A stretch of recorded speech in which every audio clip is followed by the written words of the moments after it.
Olá, caríssimas e caríssimos estudantes! Mais uma videoaula com a professora Cel. E a gente vai dar continuidade às temáticas relacionadas à genética. Vamos aprender as leis de Mendel e vamos tratar também sobre os tipos sanguíneos. Você sabe qual é o seu tipo sanguíneo? É muito importante, hein, galera? Isso aí salva vidas. Aproveito para apresentar dois personagens. Aqui ao meu lado, esse senhor, companheiro de área, biólogo, é o Gregor Mendel, o responsável pela criação dessas leis. Vocês vão conhecê-lo. E entre nós, né, aí do meu ladinho, tem o Guacho, que é o meu mascote, que vem alegrando as aulas dos 8º anos. E como eu dei um aumentinho de salário para ele, ele vai passar a integrar também as aulas dos 9º anos. E eu espero que vocês gostem, aprendam e se divirtam. Bora lá aprender genética, galera! Então, afinal de contas, quem foi Gregor Mendel? Ele foi um sujeito simples, filho de camponeses. Desde criança ele gostava muito de observar plantas, estudar as plantas. Ele nasceu na Áustria, teve uma carreira inicialmente religiosa, onde ele foi ordenado padre, e depois ele foi estudar ciências naturais, matemática e física. Ele se tornou biólogo, né, na especialidade da botânica. Ele dividiu o tempo dele entre lecionar em escola técnica e também, ao mesmo tempo, a sua pesquisa com uma espécie de ervilha, né, chamada ervilha de cheiro. Ele dedicou 10 anos da vida dele a esse estudo. Ele estudou várias características, né, dessa planta que estão aqui, olha, selecionadas, forma da semente, cor da flor, forma da vagem, cor da vagem, posição da flor e comprimento do caule. Vocês, como estão iniciando agora na área, né, para a gente não misturar muito as coisas, a gente vai trabalhar, os exemplos que vão ser dados, vão ser a respeito de uma única característica dessa planta, que é a cor da semente dela. E os estudos do Mendel não foram inicialmente muito bem reconhecidos. Infelizmente, ele morreu sem ter esse reconhecimento. Somente no século XX que o pessoal, né, resgatou os trabalhos do Mendel, alguns botânicos, pessoal que trabalhava com pesquisa independente, e juntou também, né, com toda a produção científica do Darwin sobre a origem das espécies, a evolução das espécies. Na verdade, hoje a ciência, né, trabalha com esse viés de acordo com as produções anteriores. Então, é importante saber que é um processo histórico. E esse processo histórico só foi enriquecido a partir da tecnologia que vocês viram em aulas passadas, quando você tem um microscópio, né, que é um equipamento que consegue capturar o que tem dentro o que é uma célula, o que tem dentro da célula, o que é o DNA, porque na época eles não tinham, né, essa instrumentação toda, nem ele, muito menos o Darwin. Mas é importante saber, então, desse processo histórico de construção do conhecimento nessa área. Então, vamos conhecer um pouquinho como é que ele fez o trabalho dele. Apesar de ser um religioso, ele seguiu à risca, né, toda a questão da produção científica, né, as etapas do método científico, que é bacana vocês conhecerem também. Antes, porém, de eu mostrar como é que é a sequência da produção científica do Mendel, eu preciso dar duas pitadinhas de conhecimento ou revisão conceitual para vocês, senão eu vou ficar falando sozinha e é muito complicado porque talvez vocês não tenham tido, nem todo mundo tenha tido contato com esse tipo de informação. Então, na área de botânica, por exemplo, não sei se vocês viram alguma coisa sobre a reprodução das plantas. E falando disso, o que é mais importante é olhar o órgão de reprodução da planta, que é a flor. Para quem não sabe, as flores são os órgãos de reprodução de uma planta. E eu estou falando no plural, os órgãos, porque neste caso, neste exemplo que está apontado aqui, você tem todas as partes florais com seus respectivos nomes, que é legal a gente reconhecer. Então, todo mundo sabe que a parte colorida, né, aqui da flor chama pétala. O conjunto de pétalas a gente chama de corola. Ela está apoiada numa base, né, tipo numa cápsula verdinha, que são as sépalas, né? E o conjunto de sépalas a gente chama de cálice. E o cabinho da flor a gente chama de pedúnculo. Bom, isso é a parte que dá aí sustentáculo aí para a parte reprodutiva. Então, quem que é a parte reprodutiva de uma planta? No caso dessa flor, ela tem os 2 órgãos de reprodução. Esses órgãos são chamados de o conjunto, né, dos órgãos masculinos, eles são chamados de estame. Do que é feito o estame? Da antera. Eu não sei se vocês já observaram nas plantas, né? Essas estruturas que tem, parece um pozinho, esse pozinho é o pólen. Na verdade, se trata dos gametas masculinos, né? Tipo espermatozoide mesmo.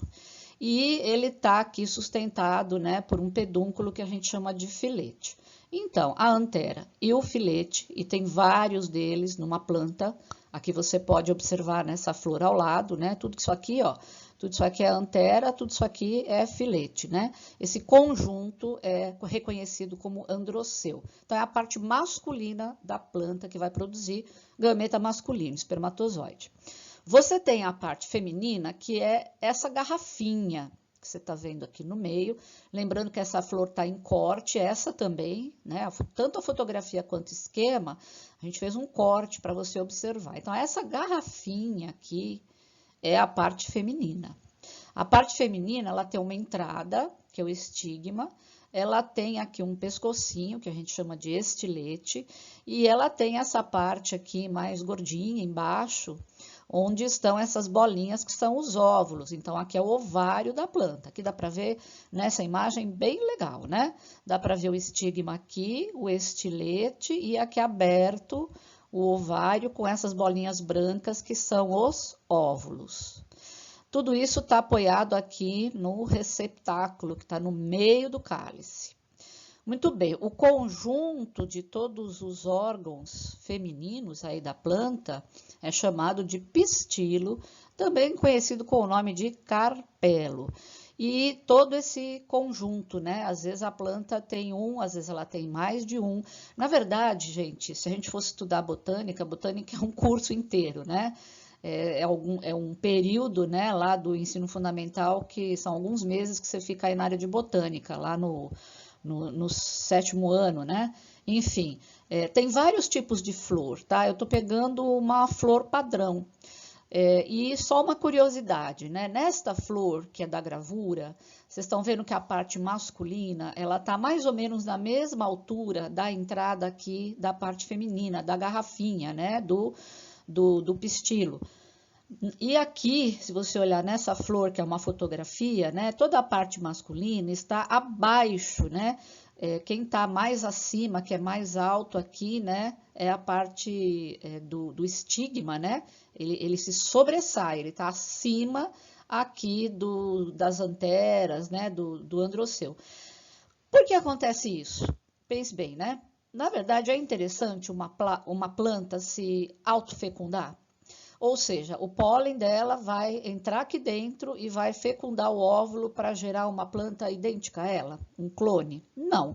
Então, as plantas, elas têm também um mecanismo para aumentar a variabilidade genética de não permitir que a parte masculina autofecunde, né, os óvulos da própria planta. Então, às vezes vai amadurecer antes da parte feminina, ou vice-versa, às vezes vai ser mais baixo.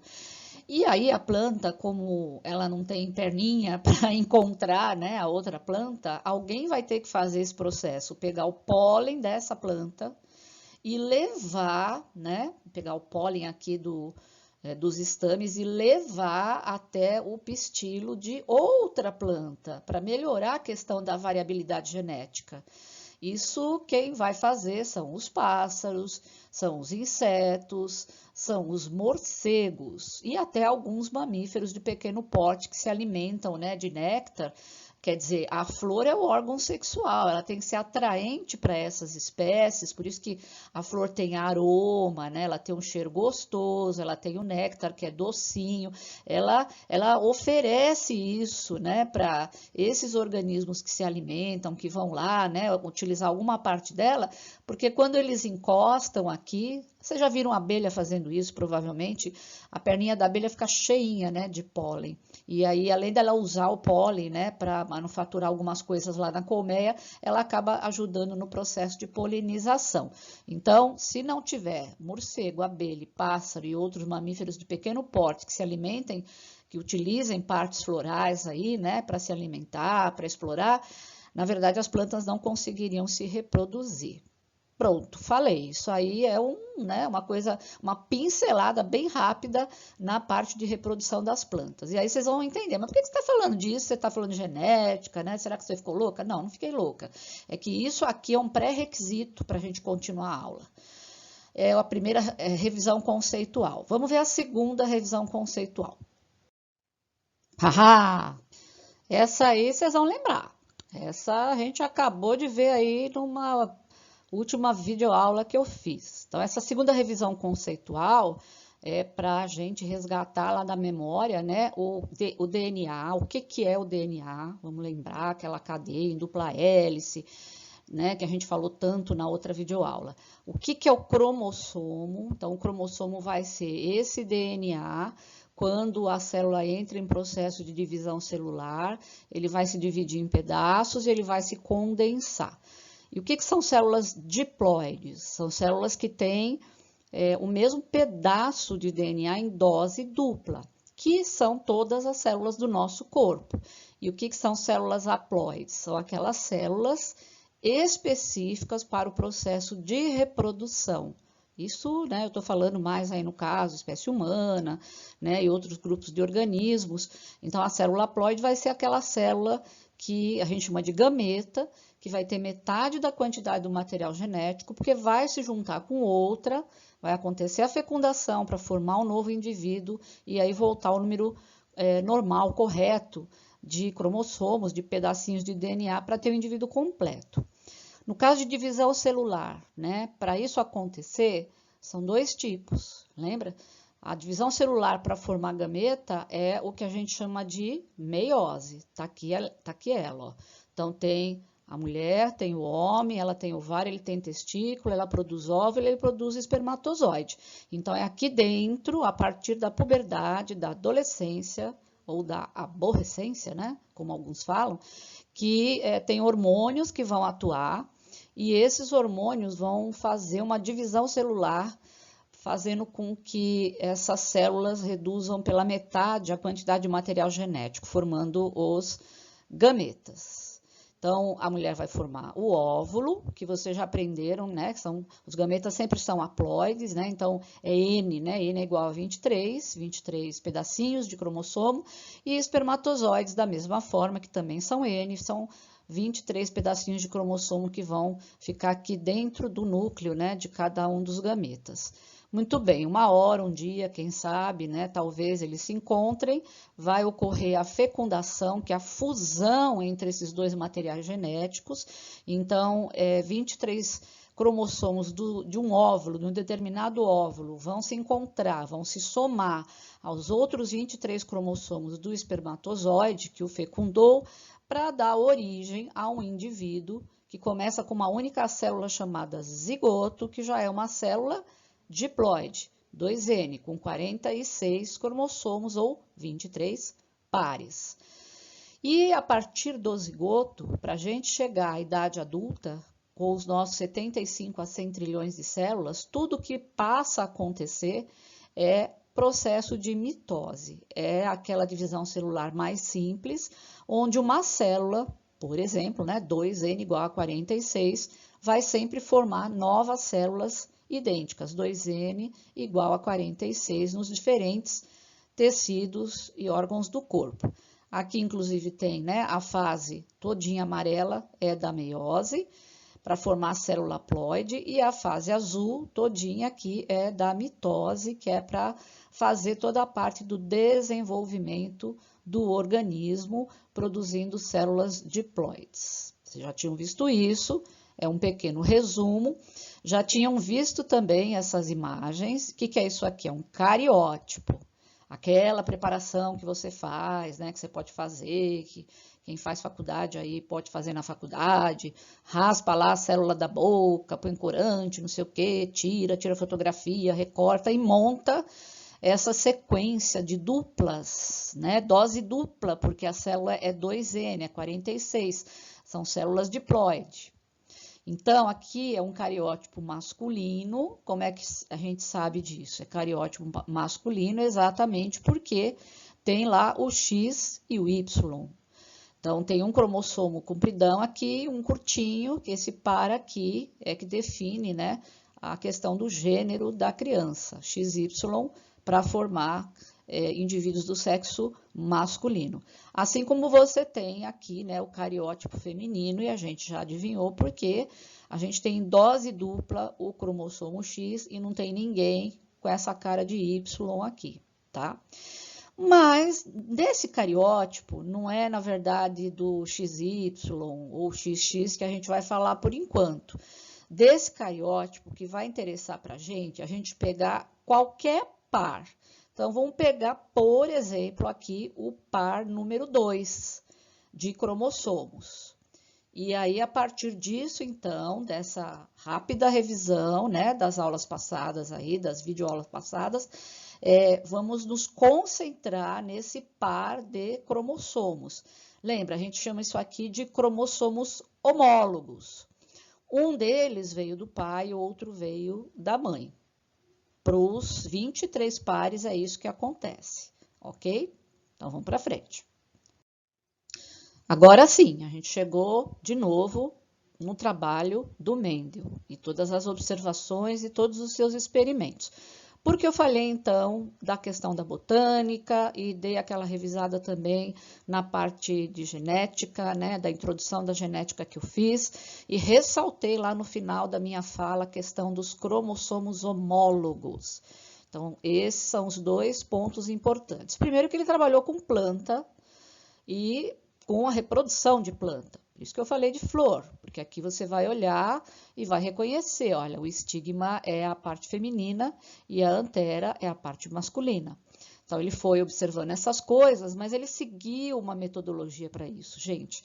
E a metodologia científica, ela tem várias etapas. A primeira etapa é aqui, olha, todo trabalho científico depende da escolha de um tema. Qual foi o tema do Mendel? Cruzamento de plantas chamadas ervilhas de cheiro. A segunda etapa, que é importante, é a partir do tema ocorre a formulação de um problema para justificar o trabalho.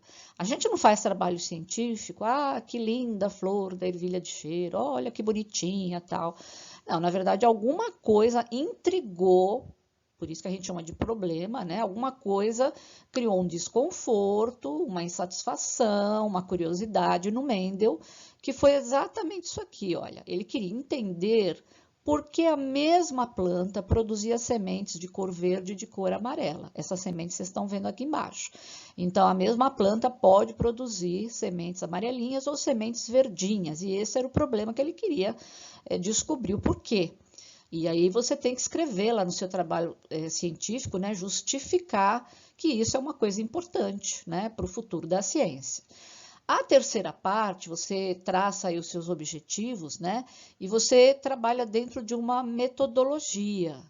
Então, aqui está mais ou menos, né, desenhado, esquematizado a metodologia do Mendel, né, de pegar a planta, ele reconhecia as partes florais, as anteras são cortadas para evitar a autofecundação, aí ele pegava o pólen, né, e aí ele polinizava outra planta para evitar a autofecundação, e foi observando, né, esses cruzamentos e o resultado desses cruzamentos.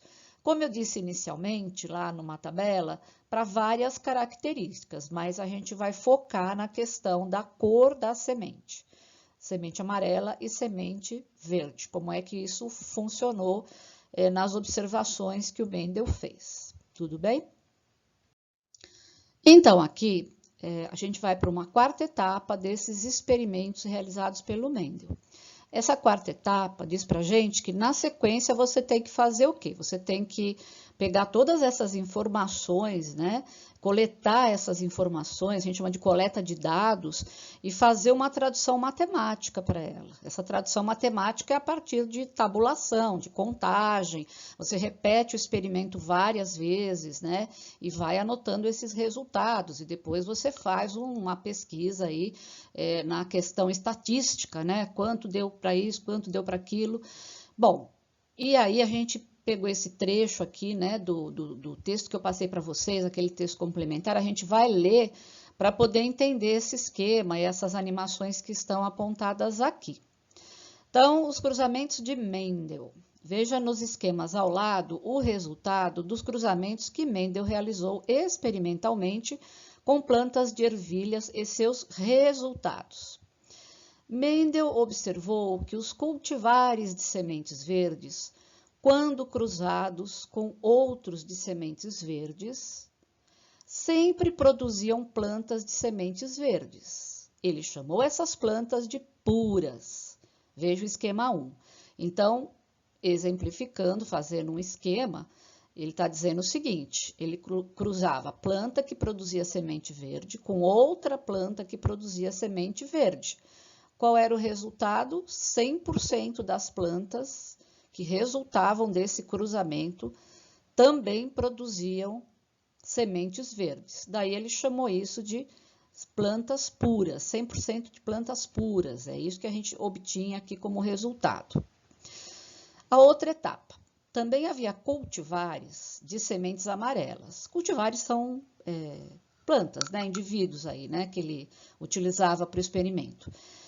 Então, também havia cultivares de sementes amarelas, que cruzados com outros de sementes amarelas, só produziam plantas de sementes amarelas. Essas eram plantas puras também. Veja o esquema 2. Então, da mesma forma como acontecia com as plantas que produziam semente verde, acontecia com as plantas que produziam semente amarela. Você cruzava duas plantas que produziam semente amarela, o que resultava era 100% aqui de indivíduos que também produziam sementes amarelas. Porém, aí a coisa vai mudando. Cruzando cultivares de sementes verdes puros. Então, eu vou pegar isto aqui e vou cruzar com isto aqui. Com os de semente amarelas puros, só resultavam plantas de sementes amarelas. Veja o esquema 3. Então, olha o que está acontecendo, né? Eu não sei a coloração aí, mas isso aqui seria o amarelo, né? E aqui seria o verdinho. Então, quando uma planta amarela era cruzada com uma planta verde, teoricamente, né? As plantas eram puras, os filhotinhos que resultavam, todos eles eram amarelos. E aí na brincadeira, né, desse GIF que vocês estão observando, o sujeito fala assim, ué, cadê? Não tem nenhum verde como eu? Que negócio é esse? Aí aparece aqui do inglês, né, a palavra dominante. Então, significa que, apesar de uma planta produzir a vagem, né, com a semente verde, ela, quando cruza com uma planta que produz semente amarela, sempre vai nascer indivíduo de cor amarela. Então, essa característica é a característica que domina. O amarelo domina sobre o verde, por isso que é chamada de dominante. A outra etapa. Porém, em alguns cruzamentos entre duas plantas de sementes amarelas, eram produzidas tanto plantas com sementes amarelas, como com sementes verdes. Veja o esquema 4. Então, muita atenção nesse esquema 4. Vocês estão vendo duas plantas, ou melhor, duas sementinhas, né? De plantas que produzem aí sementes de cor amarela. Porém, vamos entender que essas sementes são esses filhotinhos aqui, olha, tá? Então, esses filhotinhos, eles são chamados de híbridos. Apesar de você ter aí os pais com características distintas, os filhotinhos ficam com a característica dominante, mas a característica desse papaizinho aqui, ela está presente neles. Lembra, sempre um cromossomo não vem do pai e outro da mãe? Só que aí a característica que domina é o amarelo, não aparece a característica do pai, mas ela está presente nos filhotinhos. E são esses filhotinhos aqui, olha, que estão sendo cruzados. Então, ele pegou duas plantas híbridas, cruzou essas plantas entre si e, ops, olha aí o que vai resultar, né? 75% das plantas que nasceram produziam sementes amarelas, tá? Aqui, olha, dos 4 filhotinhos, 3 são sementes amarelas. E 25% apenas de semente verde. E aí, né, o casal aí tá coçando a cabeça falando, o que tá fazendo esse filhotinho verde aí? Todo mundo aqui é amarelo, o que tá fazendo esse filhotinho verde?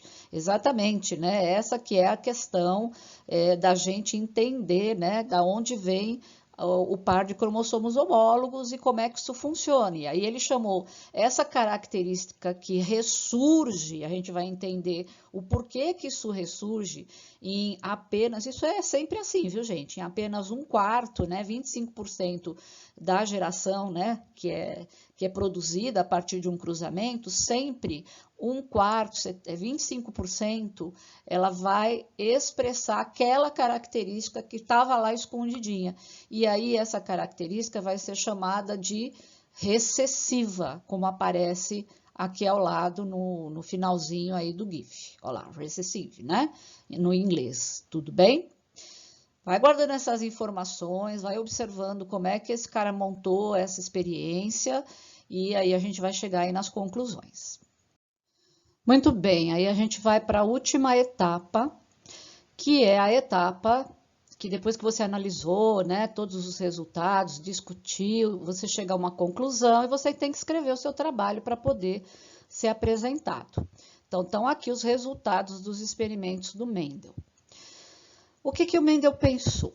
Ele elaborou uma hipótese dizendo o seguinte: vamos pensar de novo só na cor da semente, porque ele trabalhou várias características da ervilha de cheiro, mas a gente só vai trabalhar com a questão da cor da semente. Ele diz assim: essa cor ela é sempre determinada por um mesmo par de fatores. Vejam, ele na época utilizou esse termo, par de fatores, porque ele não tinha ainda acesso ao conhecimento que a gente tem hoje. Ele não tinha visto ainda a molécula de DNA, o cromossomo, a célula se dividindo, a mitose, a meiose, essa coisa toda que a gente viu aí em outra videoaula. Então, hoje a gente chama de alelos. Genes alelos. O que são esses genes alelos? Lembra, o gene não é um trechinho, um pedacinho do DNA? Lembra que nos cariótipos você tem 2 cromossomos pareadinhos, formando par? Então, por que eles pareiam? Porque tem áreas, que a gente chama de bandas, né? Lá no cromossomo, que tanto daquele que veio do pai quanto aquele que veio da mãe, essa área corresponde à mesma característica. A característica aqui é a cor da semente. Então, a gente chama de par de genes alelos. E aí, ele diz assim, né, naquele cruzamento do slide anterior, no esquema 4, né, as plantas que foram cruzadas entre si apresentavam um alelo para a cor de semente verde e o outro alelo para a cor de semente amarela. Ele chamou essas sementes de híbridas, identificadas pela letra H. Lembra aqueles filhotinhos? Tinha o pai que era verde e a mãe que era amarelinha. E nasceu todo mundo amarelinho, né? Por que será? Eles ficaram lá coçando a cabeça. Por que não nasceu ninguém verdinho como eu, tal? Porque, na verdade, ele vai ter um dos alelos, que é aquela característica que domina sobre a outra, que é o amarelo que domina sobre o verde. Ele também concluiu que em cultivares não puros, híbridos, né? Isto é, com 2 alelos diferentes, o alelo que determinava a característica cor amarela dominava e encobria o alelo que determinava a cor verde. É isso que eu acabei de falar. E aí, observando esse esquemão aqui, a gente vai agora entrar já numa linguagem que a gente utiliza hoje, né? A ciência moderna já avançou e a gente tem os termos corretos para usar quando a gente trabalha com genética. Um par de alelos, vamos lembrar que são genes alelos, determina a cor das sementes de ervilha. Esse par está representado no esquema ao lado por letras, então a gente sempre representa por letra. Isso aqui varia, pode ser A, pode ser B, pode ser C, V, qualquer letra, depende da característica que você está estudando. Organismos que têm um par de alelos, de genes alelos iguais, isto é, que determinam a mesma característica são chamados de homozigoto. Então, vamos olhar para cá.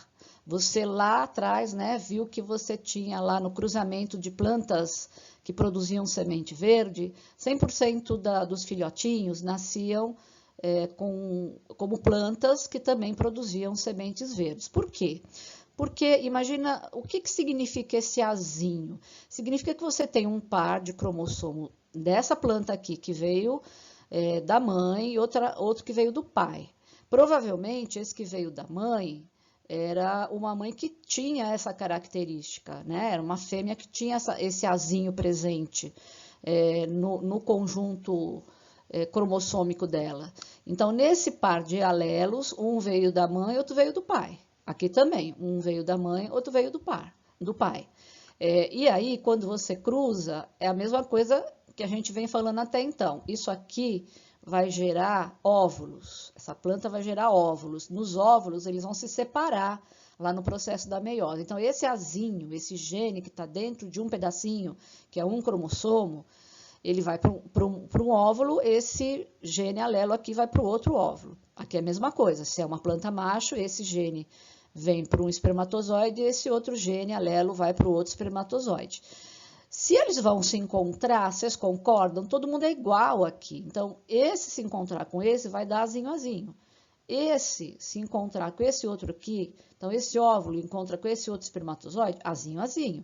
Se esse segundo óvulo encontrar com esse espermatozoide, azinho, azinho. E se ele encontrar com esse outro espermatozoide, azinho, azinho, 100% dos indivíduos que vão nascer, todos eles, vão virar de novo célula diploide, planta, vão crescer, vão sofrer um monte de mitose, mas eles vão ter as suas células com um par de homólogos, né, de genes homólogos, tem os cromossomos e tem aquela areazinha que determina a cor da semente, que será azinho, azinho.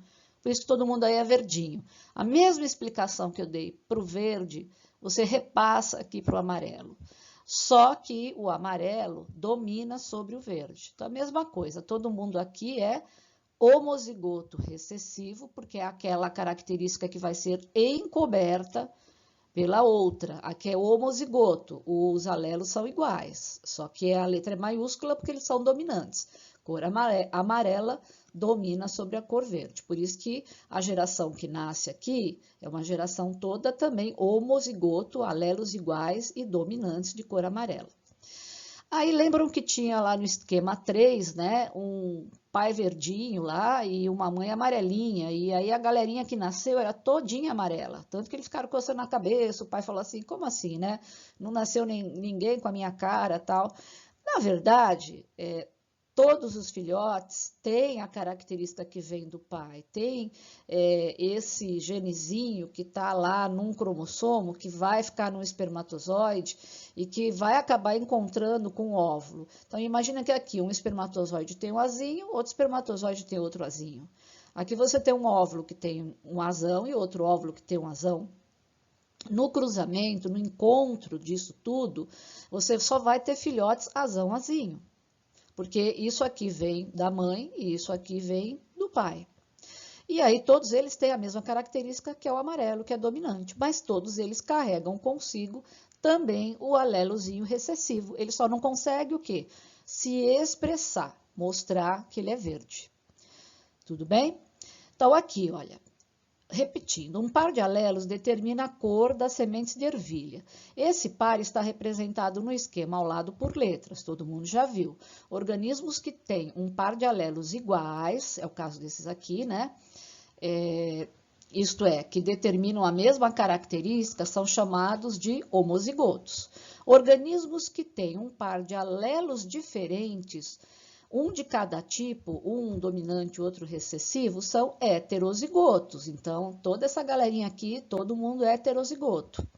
Nas ervilhas, a característica amarela encobre a característica verde. Assim, os alelos para o amarelo são dominantes, por isso que a gente representa com letra maiúscula. Os alelos para o verde são recessivos, representa com letra minúscula. Os alelos dominantes são representados por letras maiúsculas e os alelos recessivos por letras minúsculas. Nos indivíduos heterozigotos, como é o caso aqui, O alelo para a cor amarela é dominante sobre o verde. O indivíduo possui sementes amarelas. Apesar de ele ter, né, o alelozinho verdinho aqui, mas sempre vai apresentar sementes amarelas, produzir sementes amarelas.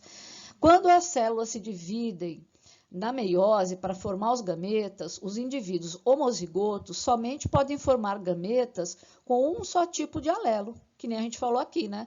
Se eles são homozigotos, só vai gerar óvulos ou espermatozoides com o azinho. Aqui é a mesma coisa. Indivíduo macho e indivíduo fêmea, eles só vão produzir óvulos e espermatozoides com o azão. Aqui no caso dos híbridos, né, já é diferente. Ó, os heterozigotos podem formar gametas com os alelos, tanto para a cor amarela quanto para a cor verde.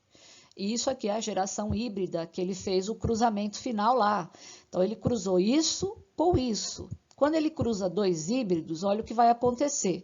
Isso vai para um óvulo, isso vai para outro óvulo, isso vai para um espermatozoide, isso vai para outro espermatozoide. Esse óvulo azão vai encontrar com esse, vai formar azão. Qual é a cor que vai aparecer? Amarela. Esse óvulo pode, porventura, porque é tudo ao acaso, ao invés de encontrar com esse espermatozoide, ele encontra com esse. Então, vai dar azinho, que é esse sujeito híbrido aqui, que também é amarelo. E se fosse esse outro aqui?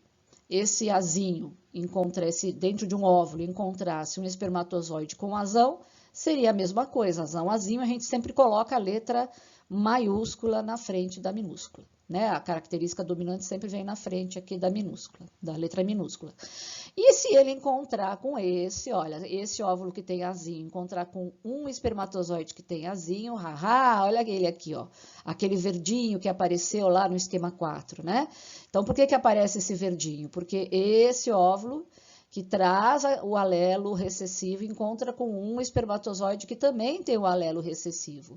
E esses dois alelos em dose dupla, só assim que eles podem expressar sua cor, que é a cor verde. Aqui, recessivo, não tem jeito, eles são homozigotos. Aqui, os amarelinhos têm dois tipos.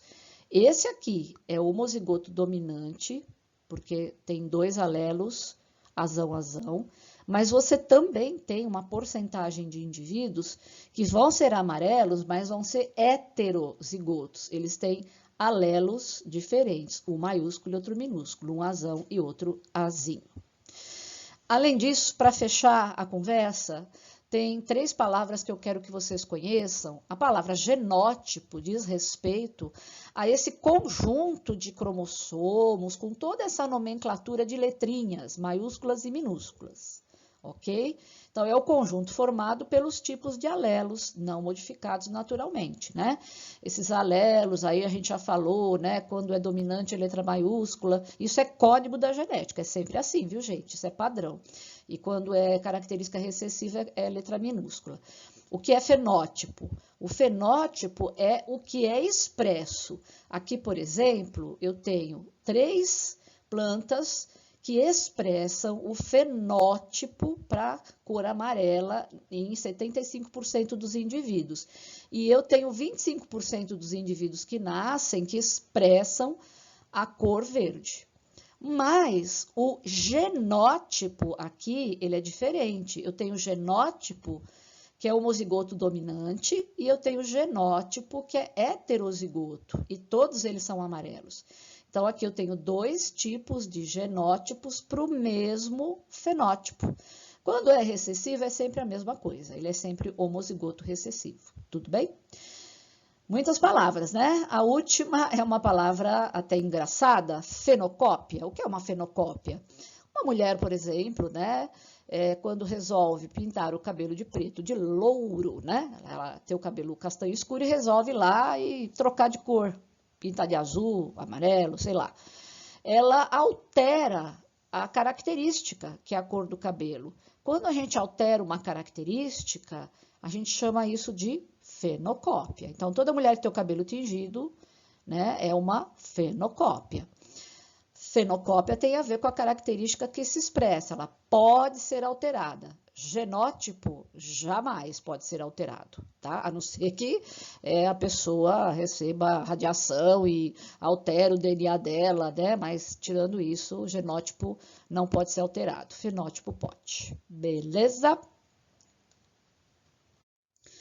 Bom, nessa imagem é mais para a gente reforçar os conceitos trabalhados anteriormente. Então, vamos retomar. Isso aqui é um cariótipo masculino, XY, mas a gente não vai tratar desse par, a gente vai lá pegar qualquer outro par de cromossomos homólogos, né? A minha proposta era pegar esse número 2 aqui, aí eu vim para cá, eu ampliei esse par de cromossomos homólogos, lembrando que isso aqui é uma célula diploide de qualquer parte do corpo. Nesse par de cromossomos, essa área que eu destaquei e que aqui ela está em esquema, representa aquilo que a gente chama de locus gênico. O que é locus gênico? Locus é local, é o local aonde mora o gene. Então, é o local ocupado por um gene no cromossomo. No caso, a gente estava falando de característica de cor de ervilha, da semente de ervilha. E aí, aqui poderia ser, né, o locus gênico para essa característica. O gene é o segmento, é o pedacinho de DNA que expressa uma determinada característica. Mas a planta tem várias características. A gente está falando de cor de semente, lembra? O Mendel ele estudou outras características, a altura da planta, a superfície da semente se é lisa ou rugosa e outras coisas. Então, para cada uma dessas características, tem um locus gênico específico.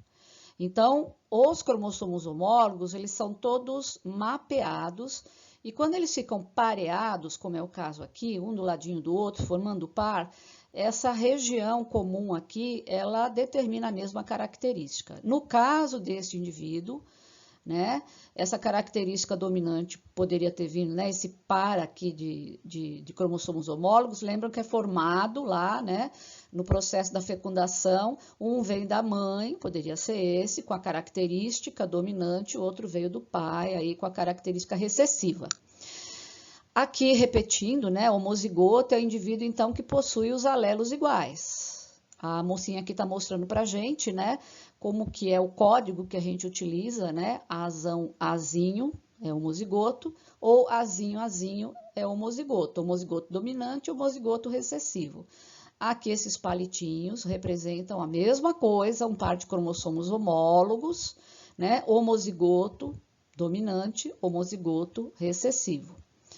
A mocinha aqui desse lado mostra pra gente o indivíduo que é heterozigoto, que recebeu, né, um dos pares dos cromossomos homólogos com a característica nesse locus gênicos para dominância, né, e aqui para recessividade.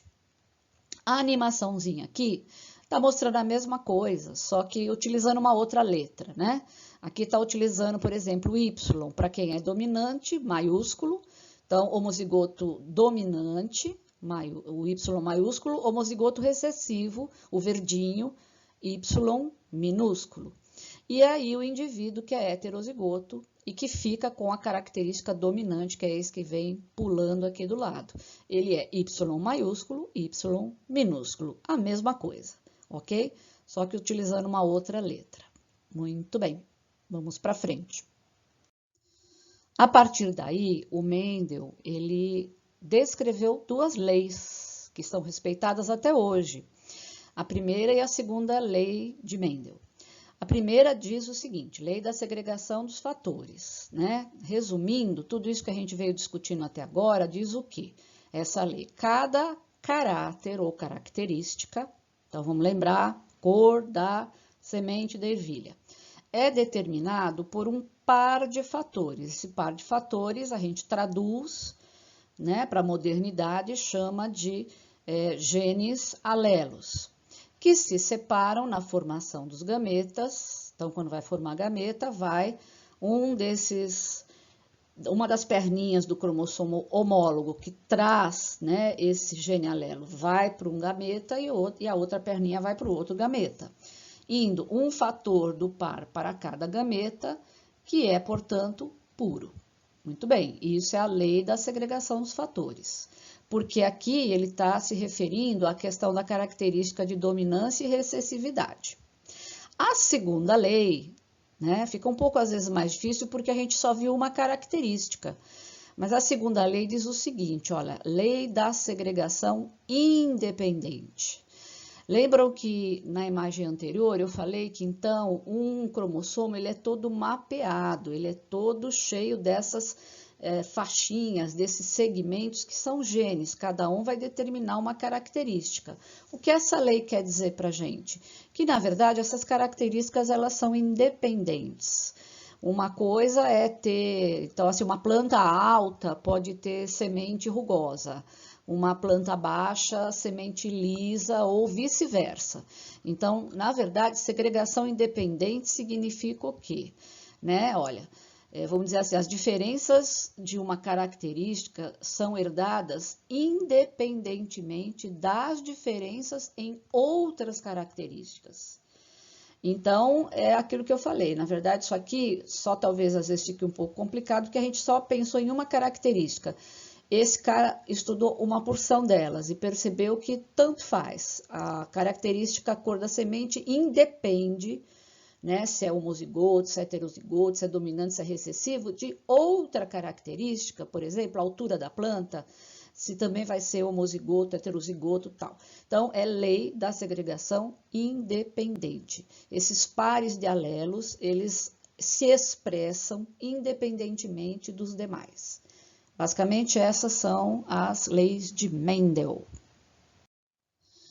Bom, na genética, a gente vai utilizar uma série de códigos e de estratégias para a gente poder resolver exercícios.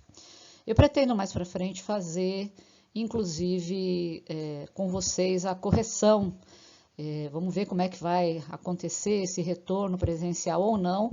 Mas, de qualquer forma, é bom vocês conhecerem e isso facilita muito esse cálculo, né, desses cruzamentos. Então, aqui você vai ser apresentado por esse quadro de Punnett. Você está vendo aqui dois indivíduos, eles são heterozigotos, em vez de A, eles representaram pela letra Y. Então, como é que a gente faz? A gente divide no quadro assim, olha. A gente coloca como se esse aqui fosse o indivíduo fêmea, então a gente vai colocar ele, ambos são heterozigotos, então a gente vai colocar o Y maiúsculo e o Y minúsculo aqui. Esse é o indivíduo macho, né? Então óvulo, óvulo, aqui é o macho, espermatozoide, espermatozoide. Um espermatozoide com Y ou maiúsculo, outro espermatozoide com Y minúsculo. E aí a gente faz o cruzamento, o Yzão com Yzão, dá um indivíduo que é YZão, que é o homozigoto dominante. Yzão com Yzinho, aqui vai dar um indivíduo que é heterozigoto, mas como o amarelo domina, ele vai ser amarelinho também. Aqui, o Yzinho com Yzão, lembrando que a letra maiúscula vem na frente, também um indivíduo heterozigoto, característica é a cor amarela, porque o Y maiúsculo é dominante. E aqui o indivíduo Yzinho com Yzinho, que vai dar o indivíduo que é duplo recessivo, aqui, né? Os alelos aqui são recessivos e vai ser o de coloração verde, o único verdinho que tem, naquela proporção de 75% de amarelo para 25% do verde. Tudo bem? Então, esse é o quadro de Punnett que a gente utiliza, né? Vocês podem aí nos exercícios tentar fazer esse quadro para ver se facilita. Se tiver alguma dificuldade, depois a gente trata, a gente vai tirar dúvidas. Aqui embaixo, a mesma coisa. Seja lá a característica que for, por exemplo, a definição do gênero, se é masculino ou se é feminino. Então, eu tenho lá no cariótipo de uma célula diploide, aquele par, né, que é o XY, e que quando vai formar gameta, vai acontecer a meiose, esse alelo que define, ou esse cromossomo, né, na verdade aqui é o cromossomo que eles estão mostrando, que define o gênero. No caso do homem, ele tem um X e um Y, esse vai para um espermatozoide, esse vai para outro espermatozoide. E aqui eles representaram, né? O X vai para um espermatozoide e o pequenininho, que é o Y, vai para outro espermatozoide. Muito bem. No caso da mulher, né? Após a meiose, lá nos ovários, ela também vai ter lá o seu par de homólogos, aqueles estão duplicados, né?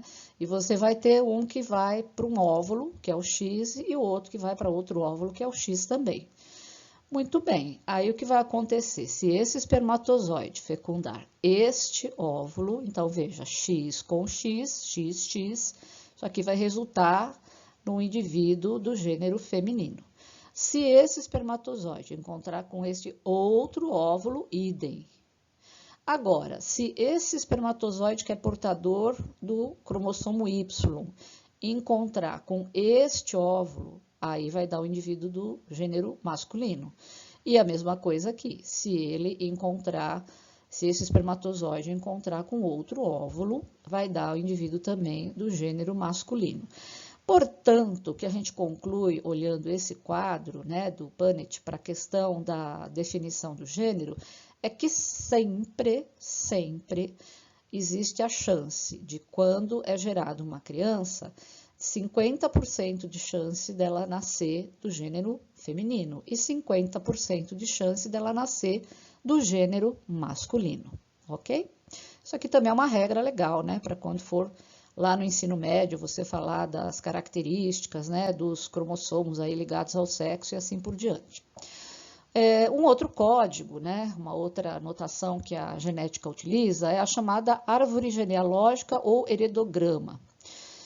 Você vai observar em alguns exercícios, né, aquelas propostas de você analisar cruzamentos, né?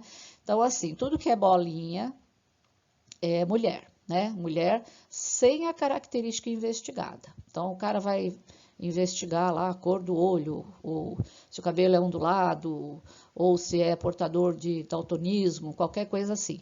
Então, quando é bolinha, é gênero feminino, quando é quadradinha, é gênero masculino.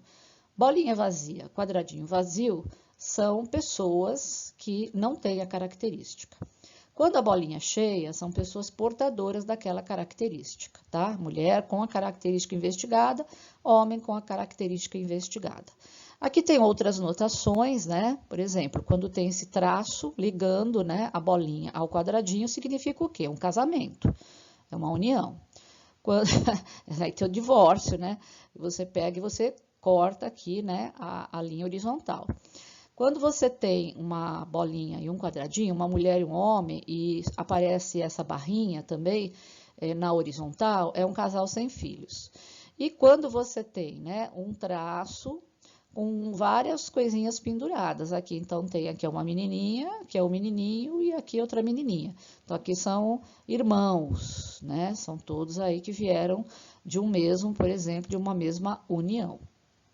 Isso aqui é um código, né? Os símbolos, olha, para cada representação eles são combinados, isso é uma condição internacional, isso em qualquer parte do mundo se representa na genética, heredograma, árvore genealógica, esse quadro de Punnett, isso aqui é uma linguagem comum. E aqui tem uma animaçãozinha, né? Mostrando o casalzinho aqui, olha, né? A mulher ruivinha, de cabelo enrolado, o homem castanho de cabelo liso, aí eles vão ter aqui, olha, eles vão gerar filhos, esses filhos vão casar com outras pessoas, né?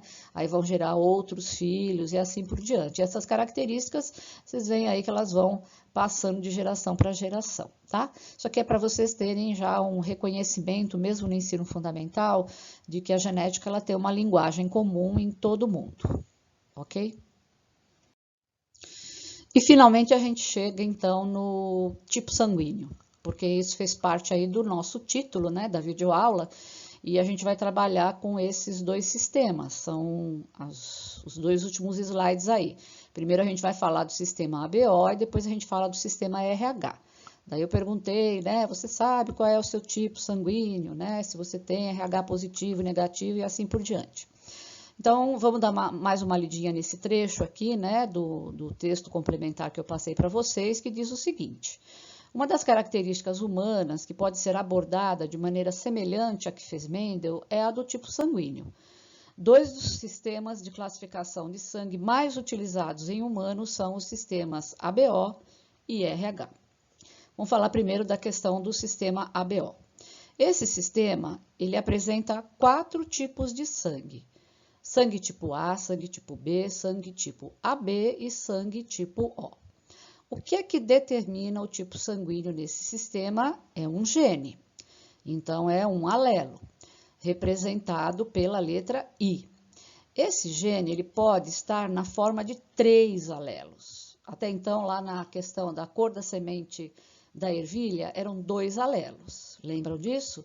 Alelo que definia a cor amarela e alelo que definia a cor verde. Aqui a gente vai ter 3 tipos de alelos que podem se combinar. E aí esses alelos, eles são representados pela letra I, com um índice, né, com um A maiúsculo sobrescrito aqui, ou um B maiúsculo sobrescrito, ou o I minúsculo. Provavelmente vai ser a questão aí da característica recessiva. Então, aqui são dominantes e aqui é recessivo. Cada um determina um tipo sanguíneo. Então, por exemplo, o alelo I-Azão determina o sangue tipo A. O alelo I-Bzão determina o sangue tipo B. E o alelo Izinho, minúsculo, determina o sangue tipo O.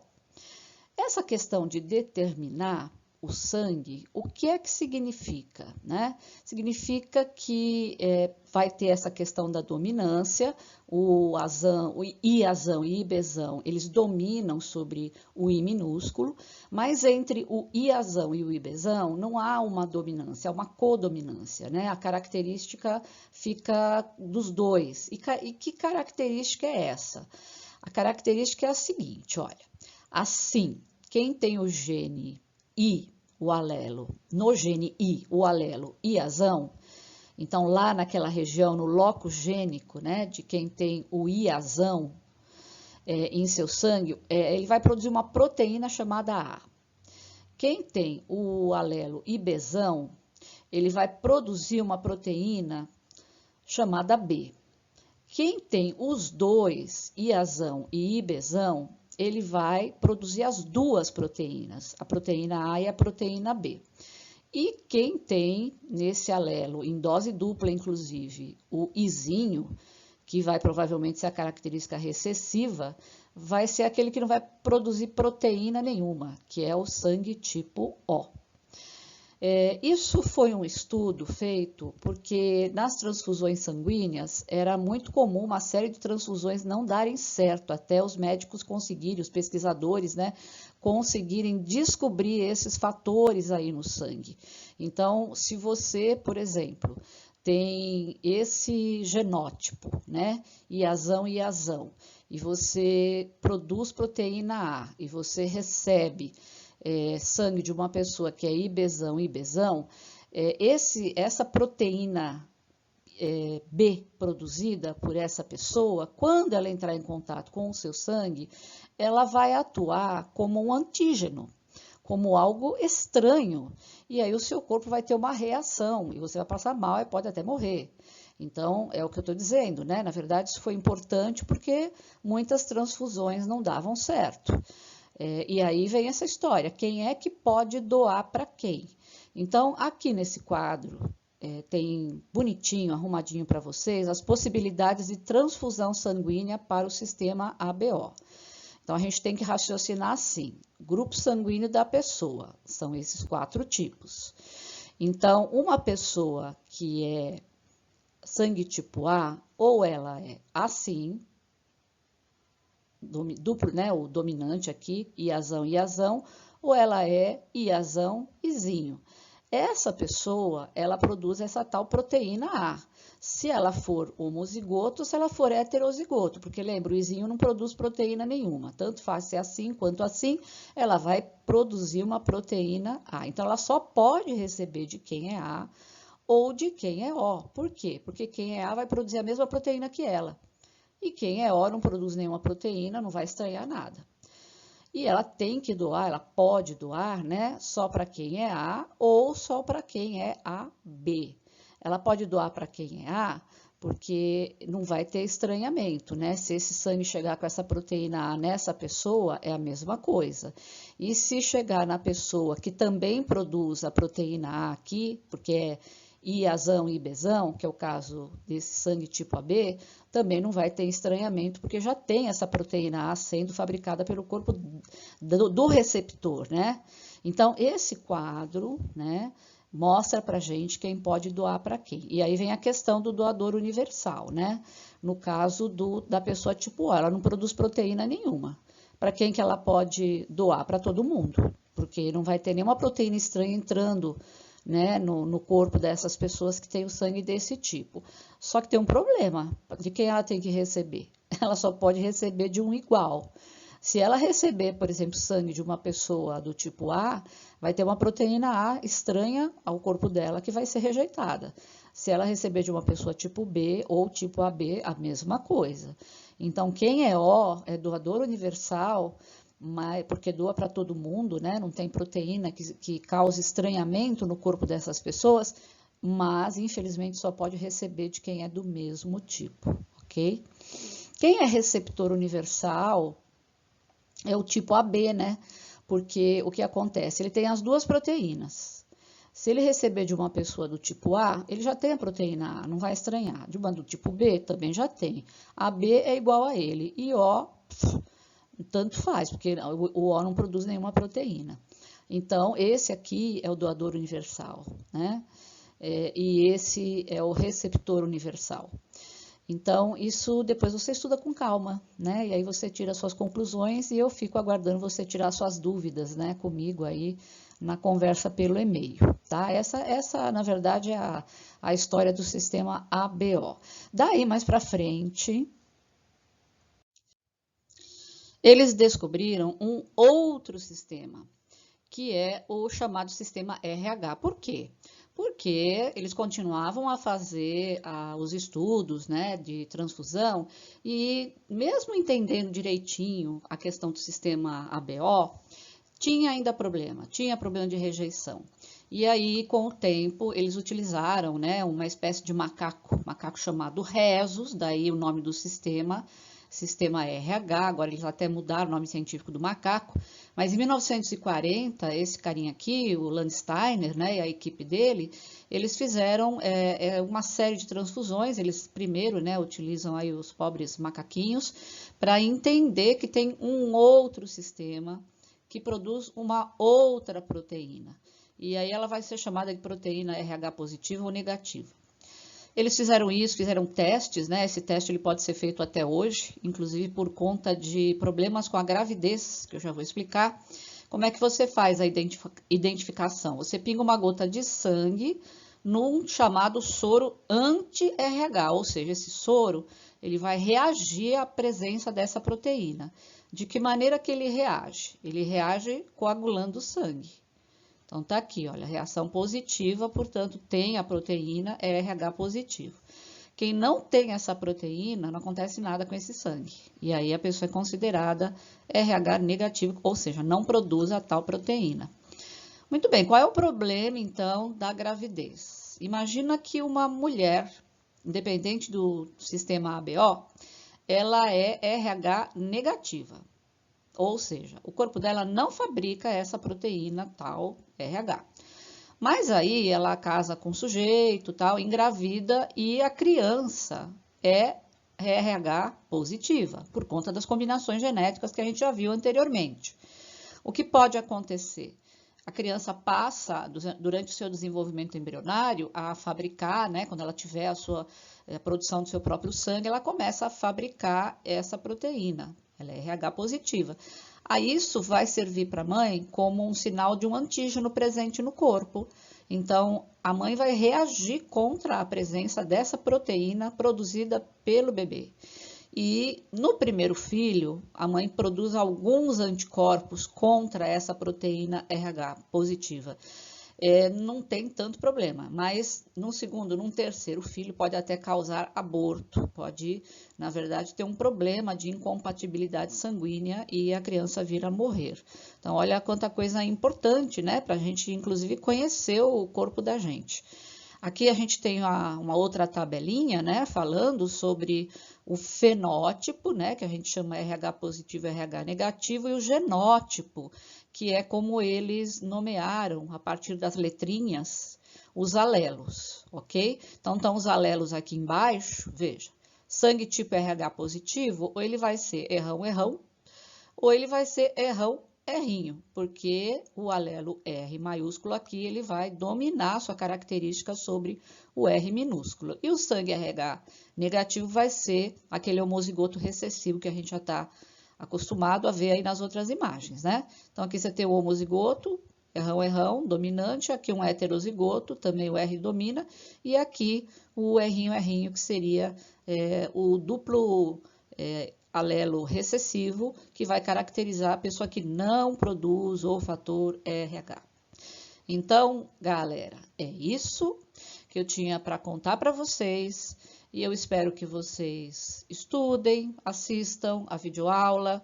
Antes de encerrar, ainda o Guacho, aquele meu amiguinho, aquele meu mascote, ele vai dar uma dica e vai dar uma orientação para vocês em relação à atividade que foi proposta, ok? Eu espero que vocês realizem as atividades, todas elas. Eu quero que vocês fiquem tranquilos, eu estou assim, não precisa fazer necessariamente dentro do prazo, os prazos colocados, eles são para vocês se organizarem, mas é muito importante que vocês continuem os seus estudos e tirem suas dúvidas. Eu estou aqui aguardando, todo mundo tem os meus contatos, então, bora lá estudar, se tiver dúvida, falem comigo, ok? Um beijo no coração de vocês e até a próxima. E aí, galera, tudo bem? Eu sou o Guacho. Trabalho junto com a professora Cel nas videoaulas. E aí, gostaram? Olha, só não aprende quem não quer com a professora Selmar, hein? Que ela explica direitinho. E ela pediu para eu deixar um recado para vocês. A próxima videoaula, a gente vai começar com uma área nova, que é a Química. Então, vão fazendo atividade, faz a parte de genética, tirem as suas dúvidas e deixem a química um pouquinho mais para frente, porque aí primeiro vocês assistem a videoaula, ela deve sair em breve, ela vai avisar, e depois vocês dão continuidade à atividade.